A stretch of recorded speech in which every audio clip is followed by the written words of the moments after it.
To Brivia September 2023 webinar on the truth about motivation. My name is Steve Smith, and I'm so excited to have you here joining us today. I'm Brivia's Vice President of Market Development. We think today's topic is very timely, and we're so excited to have this discussion with you here today.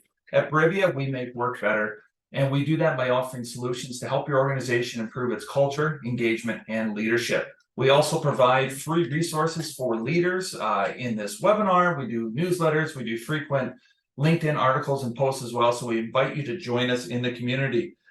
Today's webinar, we're going to be here for about 45 minutes, and Stephen de Groot and I are going to have a conversation about motivation. But we have something exciting to announce. For the first time ever, we are going to involve you in today's webinar. So I'm going to ask for a couple of volunteers, and we'll bring you in as the webinar concludes towards the bottom of the hour to join us for a conversation with Steve and learn how to apply these principles to your organization. So if this is something you want to do, just send me a chat or put something in the Q&A, and we'll bring you in to have a kind of a live role play is what we're calling it with Steve. So we will do that, and we're excited to have that today.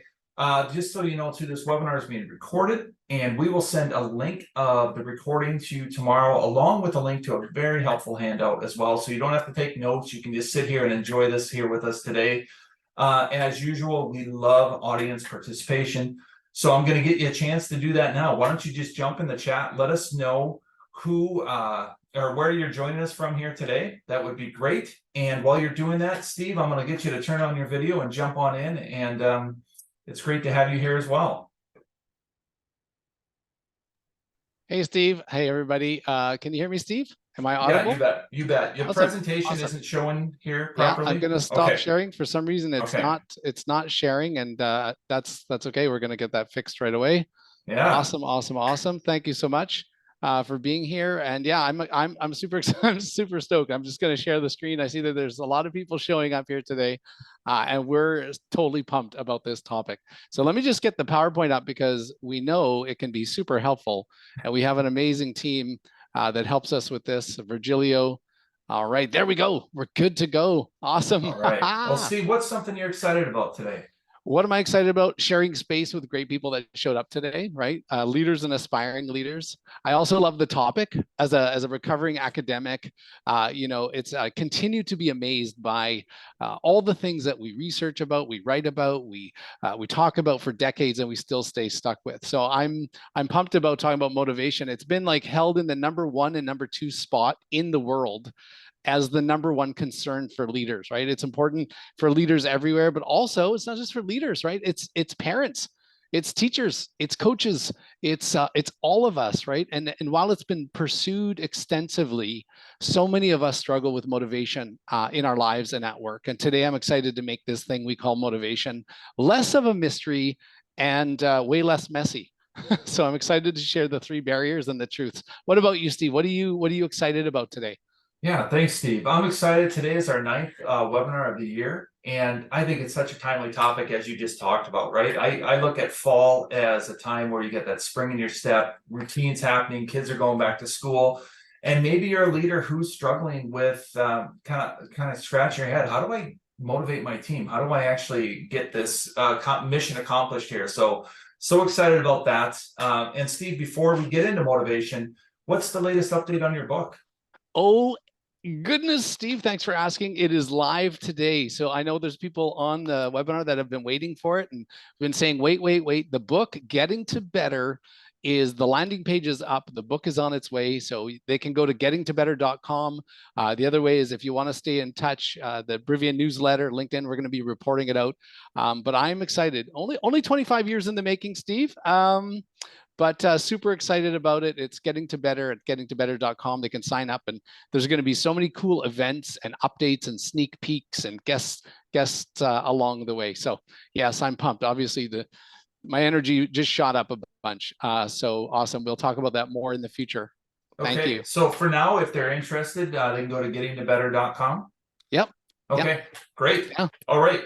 Okay, folks, and just a reminder, we are going to be doing a live role play probably around the bottom of the hour. So if any of you folks, I got a couple people already put it in the Q&A to me.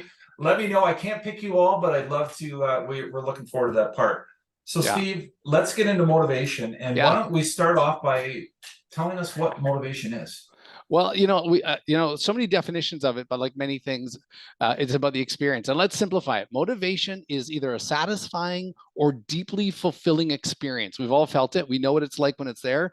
That's characterized by a few things. So it's not just high energy, but it's high levels of energy, focus, sharp focus, commitment, and effort. And it's a combination of those things. When we're experiencing that, that's what motivation is, right? It's like when we're enthusiastic. It's been called a whole bunch of other names like engagement, inspiration, all of those kinds. And what I was saying earlier is we know what it feels like. Most of us know what it feels like, but more importantly, we know when it's not there, right? So while we define it different ways with different people, it's about that experience. It's about that experience of feeling excited, energized, focused, committed, and putting effort in the direction of those things. So that's what motivation is. Okay, I think you kind of covered it. Maybe go a little bit deeper. What is the difference between motivation and engagement? Yeah, well, we have used a lot of words over the years, especially in business, right? We've combined a whole bunch and complicated it. Engagement just means you're engaged. That's it. It means you're doing something, right? If you actually get down to the basis of engagement, engagement isn't really about positive or negative. It's not even about whether it's up or down or, right? We've called employee engagement, we've used this term, but really what we're looking at is we're looking at a combination of things. It's more about enthusiasm. It's more about, are we committed to this thing? It's more about, are we putting effort into the direction of the things that are important to us? So, Brivia, we're trying to move away from engagement. And I think we've kind of done a disservice by combining both of them and saying that an engaged employee isn't an, is a motivated employee. Because there's some engaged employees that are also coerced employees or bribed employees or right. So I'll keep it positive, but that's a big difference. I hope that's helpful, Steve. Yeah, no, that's great. And folks, just a reminder too, if you have any thoughts, it doesn't have to be questions. Do you have any thoughts, things that you want us to think about and bring in, just throw that in the chat. Yeah. Steve, you've explained to us what it is. Why don't you tell us why it's so important? Well, we've all experienced it, right? So it's important because when we're motivated, we set and accomplish goals. When we're motivated, we're more successful. We feel like we're activating our potential. We have higher levels of functioning, personal, professional growth, right? There's so many things, greater levels of confidence, better satisfaction, fulfillment, but they all lead to just better emotional, mental, and physical well-being, right? And it's important for all of those things, and it builds resilience. And the other thing about motivation is when it's not there, that's when it becomes a problem, right? When we have the opposite of all those great things. When we're not feeling motivated, especially when we're trying to motivate others, it can lead to a lot of struggles and stuck, which often can lead to confusion, frustration, anger, conflict, and even resentment. So this thing we call motivation is pretty darn important. And that's why we're going to illuminate the barriers and get to the truths. Yes, yes. Okay, Steve, first comment here. Mona said, for some people, it's their only reason to continue giving their best. Absolutely. Yes, absolutely. And we're going to talk about that. We're going to not only talk about motivators, and thank you, Mona. Also, we want you to challenge, like, we're excited about this. We want to affirm and validate what we know. But at Brivia, we also like to challenge what we think we know to be true. So ask the questions, make the comments, and let's get closer to better. And you're absolutely right. It's the meaning behind the motivation that we're going to get into and where Brivia likes to take it next level. Awesome. Awesome. All right. Well, Steve, as usual, you've broken this into kind of different ways to look at this topic, right? Yeah. You talk about barriers. So why don't we get into barrier number one here and explain this to us? Yeah, well, here's one that not many people really think about, but let's get to it. When do you hear the M word, right? Motivation. It's almost like the morale word, right? Think about it, right? The biggest barrier is we often look for motivation when it's low or missing, right? When it's not happening. Like, think about when you said the M word or someone's talking about motivation. It's not when it's high. It's not when it's plentiful, right? When someone says the M or motivation word, it's usually because we're not satisfied with our own or other people's motivation. I've never been called to consult on a situation where people have been highly motivated, right? Can you come over here, please? People are performing at a high level. We really want to learn about this, right? So think about it. Most of us are only interested in it or trying to learn about it when it's not present. And even some of the high performers that we work with, like in medicine, mining, and military, right? They reach for that book or they go to that course when they're dissatisfied with someone else's motivation, right? Or performance. So it's really important that, right, this is, we believe, one of the biggest barriers that keeps motivation a mystery. If you think about it, when you only look for something when it's missing, you really can't learn about it, right? So that's what makes motivation a mystery, Steve. Okay, no, that makes sense, makes a lot of sense. And Steve, let's get into this a little bit more. So you worked with thousands of leaders. Yeah. This comes up a lot, probably a phone call, Steve, I can't get my team motivated, or how do I get these people moving? How do you handle that, right? Like what do you say to a leader who's asking you that question? Well, usually by the time they've called me, it's too late. No, I'm just joking, right? Right. No, but the honest thing is, like, if you think about the phrase, "Can you please come to my office?" Like, when do we hear that? Right? There's a reason why "please come to my office" sends shivers up and down the spines of most students and most employees, because we're often only hear about it. Teenagers used to say this all the time when I worked with them. Like, my parents only want to talk to me when I've screwed up, right? So often when leaders call me and they say, like, we're really struggling with so and so or this team, I say, when are they succeeding? Like I know you want to talk about the rub and the stress, but let's talk about, when are they succeeding? When are they successful? When are they doing great? Because those are the times that we want to jump in and learn about what's really motivating this group or these people, right? So most of us have been taught to talk about it, or call somebody when it's low or missing, right? So that's really important. So the first thing I say is, like, let's talk about when it's going well. We'll get to the stresses, right? Okay, so Steve, the first barrier is we look for it when it's missing. Yeah. What's the next barrier? Well, the next barrier doesn't help us out at all, because what usually happens is, we often, when we are concerned about, like you said, I get a phone call tons of times. Every week I get calls saying, "Hey, we're worried about so and so." So we don't involve the person we're curious or concerned about, right? So this is a really big barrier. We often talk about so and so who's not motivated, why they're not performing. We bring in sometimes a lot of other people. We bring in, one of our colleagues that worked with them in the past, or someone who might know them, right? We go to past teammates or past supervisors, some people online. We might even order a book or go to a course to improve their level of engagement. And this is what fascinates me the most. And I'm guilty of this too, early in my career, right? I know there's a couple of people online. We used to train together, and we used to, like, do this supervisor leadership training. And we'd be in a room in an office with, like, usually between 20 and 30 leaders from all over the city. While their unmotivated people were back at the office, we were trying to guess why they weren't motivated. Right? So we weren't even including them. So this is a huge barrier that we must talk to the people that we're concerned about, right? And that's what makes it a mystery, but that also leads it towards it being messy, because we create all of these narratives about so and so, why they're not performing, so and so, how come they're not, firing on all cylinders, and what's really impacting them. And we create it and make it more messy. We move farther away from what we need to learn and what we need to know to elevate their level of motivation, right? So unfortunately, many of us are uncomfortable with talking to people directly about this. Okay. Yeah, that's where Starts I was to get gonna. messy. Yeah, I was gonna go to that, Steve. So we're uncomfortable doing it, and let's just go back to a leader scenario. You're coaching a leader to do this, and they're uncomfortable with it. They don't want to. They're not sure how to proceed. Can you give us some Yeah. practical tips on how to kind of approach the person that you need to involve in this Yeah. conversation? Yeah, absolutely. One of the things is identifying the facts versus friction, right? So we got to make sure that we're talking about a specific behavior. If somebody is late 2 days out of 3 or 2 days out of 4 for a project meeting, we can't say that they're unwilling, right? Because we don't know that, right? Maybe they're really willing, but they just don't like the way that I run the meeting. So it's like, you have to be very concrete about the specific behavior. What is the behavior that we're concerned about? But even before that, let's back it up.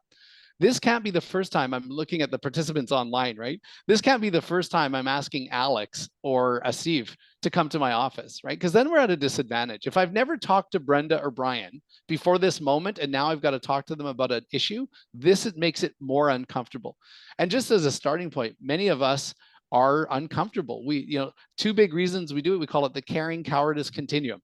I might not want to tell Brenda that she's not doing it right, because I don't want to hurt her feelings. So I just leave it for now. And then after a while, it just gets comfortable to not say anything. Right? So it's really critical that if it's impacting performance, we must say something. And lots of our courses at Brivia, that's what we do, is we equip people with the skills to do the human stuff as soon as possible, as best as possible. Okay. Well, Steve, we're flying through this here. We got two barriers we talked about, right? We look for it when it's missing, Yeah. and we don't involve the person we're curious about. Yeah. What's the third barrier that comes up? Well, I'm glad you asked, Steve. This is where we go from motivation being a mystery to it being a little bit mystery and messy, to it being outright messy. And one of the biggest things when it comes to motivation and trying to motivate people, and we're not at fault because I used to teach this stuff, right? I'm a recovering academic, is often the biggest barriers we resort to carrots and sticks in our attempts to motivate others. Right. So that's where it gets messy, right? Is the result, part of it is the result of the first two things. We don't ask for it when it's going well, and we don't include the person in the conversation. But most of us in moments have been taught to use incentives or punishments or discipline, right, to elevate or get people motivated, right? So unfortunately, it's been archaic or behaviorist approaches, right? And we use carrots and sticks. You hear those metaphors, right? Carrots are the incentives and the rewards, and sticks are often the discipline or the punishment, right? And it's not uncommon, for us to use those approaches, right? But unfortunately, discipline, there's a lot of research catching up. Discipline and approaches that feel like they're punishment do very little to motivate people, right? And while we tend to think of discipline and punishment as one of those things as the sticks, well, sometimes incentives may not always work either, right? Sometimes we can use carrots as sticks, like, I'm going to take something away from you, or I'm going to force you to take it. Like most of us have experienced perks or some incentives like time off, or hey, bank your time, make sure you put your time. I've got so much bank time, I don't need any time off, right? They're really not that meaningful. Or how about a pay increase that puts you into a higher tax bracket where you get less money and more stress, right? So there's so many things that we can relate to, right? Where it can get messy. Most people on the line here can probably, and thanks again for being here, think of a time when a carrot was used as a stick. And what I mean by that is where has someone tried to incentivize you or bribe you, and you felt like you were being manipulated, right, to get you to do something that you didn't really want to do, right? What was that like? Right? What if the carrots that you were being offered were incongruent with what you really needed as an employee or as a team member? Maybe it was incongruent. And I see some things in the chat, right, that went against what you wanted as an employee or a team member. What if the incentive was incongruent with your values, right? This is where it starts to get really messy, and where a really good thing goes wrong. And that's why it's so important to talk about these things, Steve, right? Yeah. So Steve, I got an example here for you. From a teacher friend that I know, that teachers are a little bit burnt out right now, right? Like after COVID and all this stuff. And the school board wanted to address that by saying, we have a reminder, you get a 20% discount on whatever, right? This product. And that's supposed to help me because I get a 20% discount on something I'm not interested in. So maybe you kind of give us some more examples, Steve, of where you've seen this, kind of maybe some ridiculous examples of why would you even say that? Do you have any of those examples? Yeah, well, again, we've been taught. I mean, it's, whether it's get your favorite coffee or pizza and pop or something at the staff. But if you're piled under workload, or it doesn't even, so this is what we're going to move into, is like, is the incentive or is the approach to motivating meaningful? And often what happens is it's meaningful to the people in the boardroom that decide on it, but is it really meaningful to our people? One of the most common ones is either perks or incentives, like you said, but another one is the preferred, the performance improvement plan, the PIP, right? Many people are put on a PIP almost immediately when they're not performing. And what's amazing about this, and this is what we're really looking into, is how often that either leads to a person to just flying under the radar, or actually slowing down, shutting down, hiding, or holding back. So we've got to be very careful that our approach to trying to incentivize or discipline, and I put discipline in quotes because discipline's not a bad thing. It's about learning, growing. We have that in one of our webinars called Accountability Shouldn't Hurt, right? So yeah, there's lots of examples where people are unintentionally, I think, and unfortunately, because leaders are doing their best, and we're equipped with these tools at a time when I got nothing else. I don't know how to motivate Steve. I don't know how to motivate Karen. I don't know how to motivate Alex. And I know, so I'm going to try to use this stuff that I've been taught. And that's why this conversation is so important. And it's also a section in my book, Steve, called The Truth About Humans, right? It's like, let's just rethink some of the things that we were taught that actually don't elevate our motivation, and have honest conversations about them. And that's what we're doing here today. Okay, so Steve, now that we've discussed the barriers, number one, we look up for it when it's missing. Number two, we don't involve the person we're concerned about. And number three, we resort to carrots and sticks. As usual, I think you have some solutions here for us as leaders. Why don't we get into those? Yeah, thanks, Steve. The solutions that we've already been talking about, but number one, and this is something I really encourage, and we do at Brivia, everyone that works at Brivia, is look for motivation in the good and great moments, right? And this is something that we have not been taught, right? When things are going well, people, I don't want to rock the boat. Let's just hope it gets better. And then it dips, and it always dips. And we saw in the pandemic, performance for whatever reason is going to dip. And if we wait until it dips for that to be our first conversation, it's gonna put us on the wrong foot, and it's gonna make it even more uncomfortable. So look for it when it's happening. Look for it when it's there. And we're gonna give you some really cool tools to help you do that. Second is involve the person you care about or you're concerned about.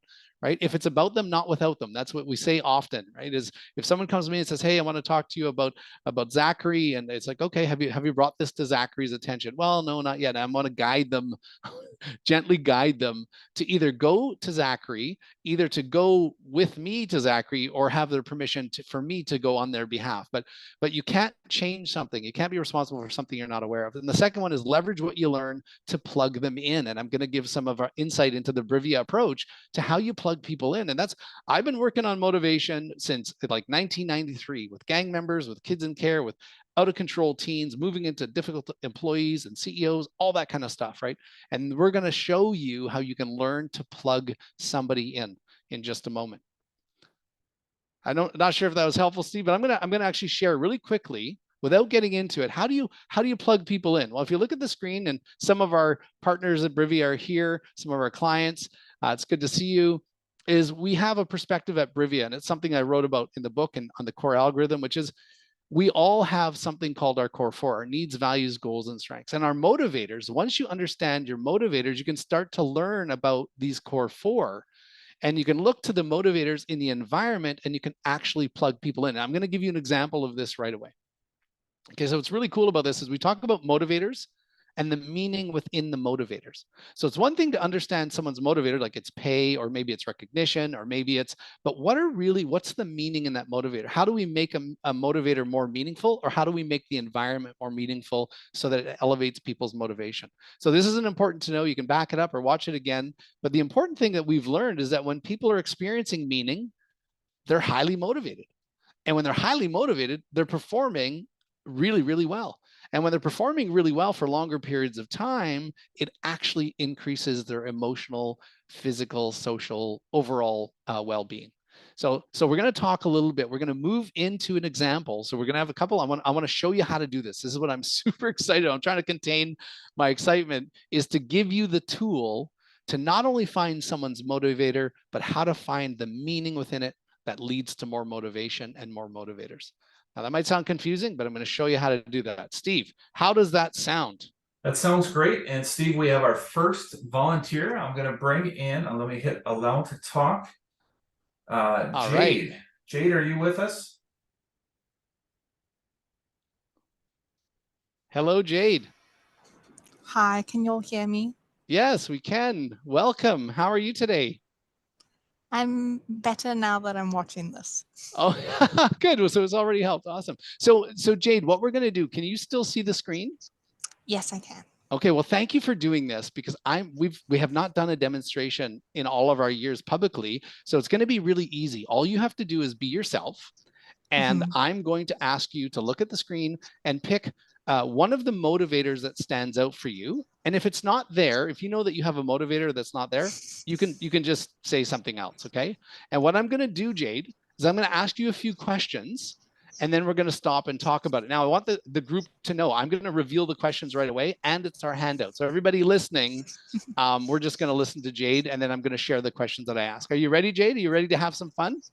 Yes, I'm ready for it. Go for it. Oh, okay, Jade. So my question to you is what is one of your motivators, would you say? I'm just quickly glancing through this. I'd say, I think shared values has been very much key in my life lately. Okay, shared values. How helpful are shared values for you at work? Extremely helpful. I think they make or break my motivation and interest and investment in my job. Okay, interest and investment. Can you tell me a little bit more about that interest and investment?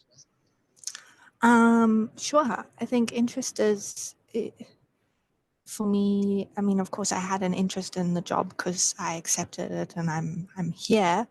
But Yeah. I think continued interest is where shared values come into play. And investment, I think it's about caring about my job more than just doing it because it puts food on the table, so to speak. Okay, awesome. Thanks. So caring about your job is important to you and having that interest of shared values. Can you tell me how helpful is it for you to care about your job? Extremely helpful. I think it makes me, if I don't care about my job, it makes me feel like I have no purpose.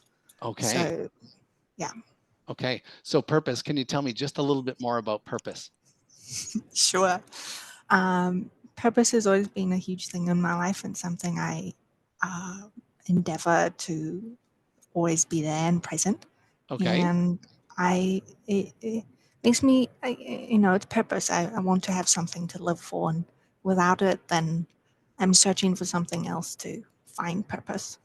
Okay. So without it, you're actually looking somewhere else to get it. Okay. Are you okay if we pause there, Jade? Sure. Okay, cool. Can I tell you what I heard? And I'm going to ask you two questions. Does it feel like I'm listening to you? Very much, definitely. And my second question is, the experience, what you're talking about, is it meaningful to you? Like, can you feel the meaning in what you're talking about? Totally, yes. Okay, totally. That's pretty high. Awesome. So I'm going to ask you if I heard these correctly. Now, what we're talking about here for everybody watching, we're going to show what the questions are, is I'm only asking two types of questions, three questions over and over. You probably noticed that, Jade. But we just met, and I wanna know if this is accurate. So not only did you start with shared values, so that conversation was under 2 minutes long. And this is what I learned about you. You tell me if this is right or if I'm off on this. That shared values are important to you because it makes or breaks your level of motivation at work and in life. But it's not only about that, it's about having a continued interest in what you're doing and in the people that you're working with, and feeling invested in the job, more than it just being a job, but invested in the shared values, invested in the interest, and having purpose. That what you're doing and who you're doing it with must have some sort of purpose, because that's what also plugs you in and gets you lit up every day. Am I close? Does that sound close to what's important to you at work? Yes, Steve, I'd say it's crystal clear. Brilliant summary. Okay, so what I want to show this is the magic trick here. I'm going to show everybody. This is important. Thank you, Jade. What we did here, and everybody can do this, Jade, and this is awesome. I love that you said it was totally meaningful. Imagine this was a 1 hour conversation between a brand new staff, Jade, and me, her supervisor. And I want to know what motivates her. And we start with one motivator, and then we break into like 10 different really cool things. Because I'm guessing, Jade, correct me if I'm wrong, is a bad day for you one where people around you aren't working congruently with important values? Is it a day where you don't understand why you're doing what you're doing and there's no connection to purpose or some greater meaning? And where you're asked to work on things that you don't have an interest in? Am I describing a really bad day for you, Jade? Yes, that is a horrible day. That's a horrible day. Okay, awesome. Thank you so much. Any questions? We're going to go on to another one. Jade, any questions about that process or about that experience? Nope. I think I'm all good. Thank you. Okay, well, thank you for being part of our very first demonstration ever. Right. And that was recorded. So if you want to go back and listen to it again. Okay, thank you so much, Jade. Awesome. Thanks, Jade. Thank you. Okay. Steve, do you want to is there anything else you want to talk about before we bring in our next person? We'll do another one. And I'm actually going to put the questions up so everybody can learn a little bit more about how I use them, because you can use these too. This isn't the Steve de Groot show. And what's really cool with the core algorithm, this is just a sprinkle of it. One of the things that we do at Brivia in our programs is take a deeper dive into how can you access meaning in minutes, or so this is just a part of it. We're not going to go the whole program, but what you can do, and the handout that Steve is going to send you with this recording has these questions on it so that you can get started with the people that you care about, right? And it takes a bit of practice, but what we're going to do is we're going to do another one, and I'm going to keep the questions on the screen once we get started so that you can see what we're doing here, so that you can learn it. It's so learnable.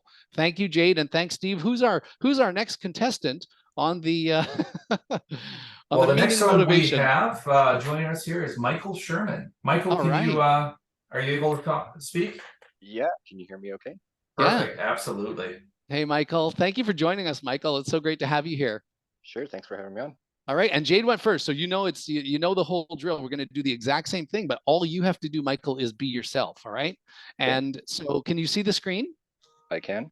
Okay, so I'm just going to ask you same thing, and I'll put the questions up so you can even see. And Michael, what's going to be really cool, and Jade knows this, is that when we do this process, you can feel where the questions take you, but no one else knows that. That's why we love this process. So I'm going to ask you the question.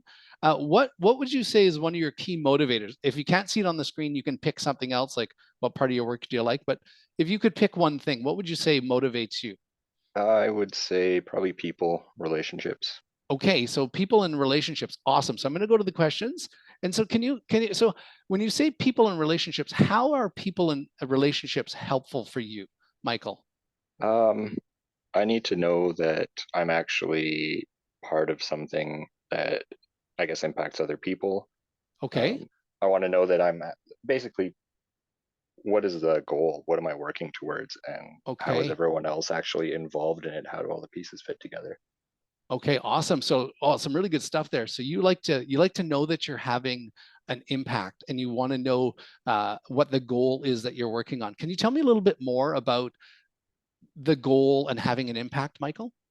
Yeah, I think if I know where the team is headed towards and what Yeah. they're trying to achieve, I can Okay. figure out how I fit into that and how I can relate to everyone else on the team. Okay. All right. Awesome. So you want to be able to like have an idea of, are we achieving what we're achieving, and being Yeah, able to be tuned into that. So what difference does that make for you, Michael, to be connected with the goal and being able to achieve what you're supposed to be achieving with the team? I mean, it makes me actually want to put in, 100%, even when it basically go beyond what just the baseline requirements are. Okay. So it takes you above and beyond. So feeling like you're having an impact and achieving what you're set out to achieve with your team. Can you tell me a little bit more about going above and beyond? Yeah, I mean, I'll put in unpaid time for something that I believe in for people that I care about. And conversely, if that's not there, I mean, it's hard. I struggle to motivate myself to actually Okay. get it done. Awesome. Awesome. Last question here is, what difference does it make for you when you're having an impact on the people that you care about? Um, yeah, I mean, same thing. It just actually it gives me energy. It gives me um, yeah, motivation to actually just do the work, and it keeps me interested. All right. And Awesome. I'll problem solve basically. I'll get creative. All right. Wow. Awesome. Thank you so much, Michael. Are you okay if we pause there? Yeah, sure. Awesome. I want to keep going, you know why? Because I just love to hear how awesome you are. Like if I was a supervisor hearing this, right? Eavesdropping on this. So a couple of questions, Michael. Even though we jumped into a role play, people are listening, we're recording it, we don't know each other. Um, did you feel like I was listening to you? Yeah, I did. Yeah. And can I ask if what you were talking about, did it feel meaningful? Like, could you feel the meaning in the conversation? Yeah, and I mean, I had an idea of the goal that we were trying to achieve. So Right. Okay, so it was like rolling right into your motivators, wasn't it? yeah, yeah, I exactly. love it. Can I ask you one more question? Yeah. Did you feel your level of motivation change throughout the conversation, Michael? Um, Actually, yeah, I think I became more motivated because I could see that you were trying to actually figure out and understand what I was saying and where I was going with Okay. that. Awesome. Awesome. Thank you. And this is awesome. So stay with us, Michael. Stay with us for a second, because Sure. I want to ask you, and this means so much to us, because what you're teaching us, what Jay just did with us, we can't learn through lecture. We can't learn through a book, right? And what I want to simplify with both the core algorithm book that's coming out called Getting to Better and what we're doing at Brivia is that you don't need a psychology degree to do this. That simply by starting with someone's motivator, just one thing, and we just ask, how's that helpful for you? Tell me a little bit more about the last thing you said, and move into it. Now, notice people, like, I didn't ask any direct questions like, oh yeah, that's important to me. I just stuck to the script. And now I'm going to ask you, Michael, based on our several minute conversation, it sounds, correct me if I'm wrong, it sounds to me that what motivates you is the people and having relationships, but not just relationships, but relationships with people that you're responsible for and that you care about. And that one of the things that's important to you is that you want to know what the goals are and what the achievement or milestones are, so that you can support people to work towards those and have a line on them, so that you're making a difference and that you feel that you're achieving things and moving towards success. Is that Yeah, close? that sounds pretty much spot on. Yeah, Yeah. But I heard a little bit more. You love to problem solve, don't you? You I like to do. find solutions, don't you? Right? Yeah. And I'm guessing that if I put you into an environment, and I need you to correct me if I'm wrong here, but if I put you into an environment like in a closet with no other people, or maybe people that you don't get to work with, or maybe I don't keep you up to date on the achievement or the goals and the timeline, so you're just kind of guessing. And when you volunteer to help solve a problem, I tell you that we got it, we're okay, we don't really need your help here. Would that be a really difficult day for you, Michael? It would, yeah. Not having any sort of progress indicators. I mean, what am I doing? Right, right. And I heard you say, I think every supervisor, manager, and even CEO, if they're in here, their ears would have perked up. He's willing to work for free, right? And Yeah, and Michael, you didn't say easy work, right? right, This is right. complex, tough situation. And thank you so much, Michael. Any questions from you before I jump back in and speak to the whole group? Michael, is there anything that you'd like to add before you go back into the audience? No, that was great. I hope I don't regret saying I'll work for free, but yeah, thanks for Yeah, that. we'll try to block that out of the recording. Thank you, Michael. Really appreciate it. Awesome. So this is what I want. Thanks everybody for all these people that showed up today. You're going to get a handout with these questions, right? And this is what's really important. Whether it's the leader in the mailroom or the highest level of leader in the military, which we get to work with, a CEO, which we work with, or a brand new employee, unless we understand the motivators, right? And that's one thing, but we get in behind the motivators in minutes with Jade and in minutes with Michael. Totally different. Two employees working on the same team. If I try the same carrot and stick, one of them's not going to do well, probably both of them, right? And this is what's really, really critical, is that you can't leave a place unless you arrive. I can't leave Jade's level of motivation unless I arrive at an understanding of what does it mean to her? What are the things that get her plugged in? Right? What are the things? I can't leave this level of motivation with Michael unless I arrive at an understanding of what does he really need? What's important to him? What is he hoping for? And what are his strengths? What is he already, like I heard that problem solving. Oh man, I bet you this guy's got tons of strengths in problem solving. You can just hear it creeping out. But see, unless we make it intentional, unless we give the intention attention, we're not going to be able to have retention with the level of motivation that we want, right? And Michael and Jade, I cannot tell you how valuable that was for me, and I hope it was for you and everyone else here. So let's open it up. Are there any? So I'll go to the 5 takeaways. I mean, I wish I could do. So here's the thing. I swear, my lid is off, Steve. I'm plugged in. Right? When we talk about being plugged in, Jade and Michael and everybody here has landed right on my motivators. It's about people, relationships, making a difference. And one of the things I want to share with you, the reason I get so excited is for years I've been pursuing people. Oh, I can't do that. Oh, that's too complicated. Oh, we won't be able to be able to motivate these people. And the thing is, we can with the right question at the right time with the right response. And now you can do it too. And you can practice and stay in touch, because we are going to share way more of this going forward in the future. So Steve, should I share the key takeaways and then jump into let's questions? get into the key takeaways, and then we got a pile of questions for you, buddy. All right, just a pile. All Okay, right. so takeaways, we've already talked about. Be patient and be curious. And I say be patient because it seems easy, but it takes a little bit of time. Be curious, right? Approach things with care and curiosity. What do you know about this from their perspective? What are the things that really motivate them? What's the meaning in the motivation? Be prepared to unlearn what you think you know. As a recovering academic, I thought I knew about motivation. I thought I knew about performance, but I didn't.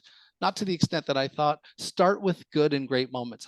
If there's any parents out there, catch your kids being good, catch them performing and functioning well, right? Catch them waiting and say, hey, what contributed to that? What are the things that you love or like about school, about work, right? All of those things. Follow the script for making meaning. Steve is going to send you that in the follow-up email. And once you find out, I feel so excited that I can plug Jade in. I can plug Michael in. I can look to the environment and go, do I got some problems to solve? Have I told Jade yet how this connects to her interests? Have I let Michael know? Have I been clear enough on the instructions, his roles, responsibilities, and more importantly, the outcomes and that we're actually getting closer, right? Awesome. So those are the 5 key takeaways. Let's open it up to questions, Steve. All right, Steve, the first one, these are great questions for someone who has a high level of self-awareness. How do you adapt when you're dealing with someone who isn't able, as Jade and Michael were, to respond thoughtfully to the questions? Yeah, well, if they're human, they have the capability, so that's awesome. They have the capacity. Maybe they currently don't have the capability. So the first thing is, just slow it down, right? Slow it down, because we can answer these questions if we have the time to do it. So as I was saying, be patient and be curious. Connect with your intent for why you're having the conversation. Now, we got to be honest, right? The truth about these situations, sometimes when we approach motivation, when we're unsatisfied with it, our stress level is high, right? We're dysregulating, and we've got to be honest. Am I really going in to just correct this behavior, or am I going in to connect with this behavior? Those are 2 very different things, right? So if you shift your intention and make it about, okay, unless this is an emergency situation, do I need to change this behavior now?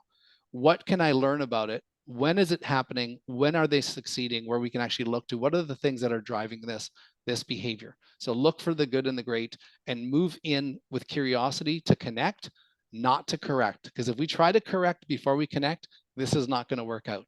Okay, that's where we start to get into the messy, into the carrots and the sticks. All right, that's my answer right out of the gate, Steve. Great, that's great. Folks, we'll have time for a few more questions. Steve, kind of on the same topic, how do you adapt this approach to working with a team where values and therefore motivators are multiplied and varied, and something to hook onto the back of that too? It can become easier on one hand, but if you lead a big team, it can become a lot more complex. So how would you coach a leader through those questions there? Yeah, well, you change the I to we for starters, and this is where we use the compass, right? If we hire people, if we fix the gate, and we hire people that are aligned with one or more parts of the compass, the vision, the mission, the values, the strategy, or the role, we start to get groups of people like Jade. I want people on the team that are sharing, values and have similar interests. And right, they don't have to have the same interests, but shared values. So there's some things where we can overlap, right? So with the teams, with Michael, I mean, think about all the things that Michael said that most people on my team would totally connect with, right? So the specific task might shift, but the need to be knowing that we're making a difference, to relate to people, to have strong relationships, right? So it really is a combination of getting to know your individual players, but also as a team, why are we here? So here's the thing we talked about, the core 4. Teams have a core 4 as well. What does the team need in this department or in this situation? What do we value as a team, right? What do we all agree to, even if it's 1 or 2 things? What are the larger goals that we as a team can agree to, that we're moving to, and that our individual contributions are laddering up to that larger goal? See, without these key parts of the compass, or without understanding Jade and Michael or anybody in here's core 4, we're at a serious disadvantage. And as a matter of fact, if I'm going to be honest, right, that's what Brivia is trying to do in a respectful and gentle way. I don't know how we got as far as we did some businesses, right, without knowing this, right? And so now we're trying to reconsider how we think, align what we're already doing well, keep that stuff, don't throw the bath out with the baby water, and start using some of these techniques to get closer to understanding the meaning, whether it's individual or as a team overall. That's my answer for now, Steve. I hope that was helpful. Yeah, no, that's great. Steve, this comment that was made earlier, you kind of went into motivation versus engagement. Can you maybe delve into the topic a little bit on motivation versus inspiration, and how they're similar and different? Yeah, I think inspiration is a feeling that we can all connect with, right? So we at Brivia, we deal in meaning. So that's one of our best words, but it can also be meaning of satisfaction, fulfillment, right? Those kinds of things. What's valuable to you? What's important to you? So yeah, inspiration, we use these words interchangeably, but sometimes some of them lose their potency when we use them in the wrong context or in the wrong way. And as I was saying, engagement, like when I heard Jay talking, that wasn't engagement. When I heard Michael talking, that's not engaged. They're not talking about being engaged. They're talking about being excited, interested, invested, right? Where the level of energy is there. And I talk about the 4 pillars of motivational performance, which is energy, focus, commitment, and effort, right? So inspiration falls into that, because inspiration is the feeling. The problem with inspiration over motivation is that when you understand meaning and motivation, you can recreate it. Whereas inspiration sometimes can fade, right, and be very difficult to recreate. But if we understand the meaning in a situation, now we're going beyond the, we get into the advanced stuff in our courses at Brivia, we go into this stuff, but sometimes when we're inspired, we don't really know why, right? And that's why this handout is really good for you yourself. We use these questions on ourselves. What do I know about this from my perspective? Like, what's helpful for me right now? Right? Tell myself about this. So it's really about tuning into those moments when you're inspired, because that would be my advice. The next time you're inspired at work, stop and ask yourself, what needs are being met right now for me?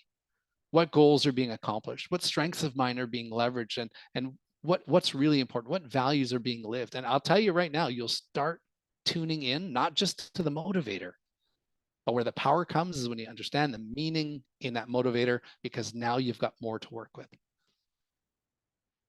Awesome, Steve. Well, that's good. And we are at 45 minutes already. Can you believe that? Oh, goodness The time gracious. just fly by. Oh, goodness. Any final points before we wrap this up?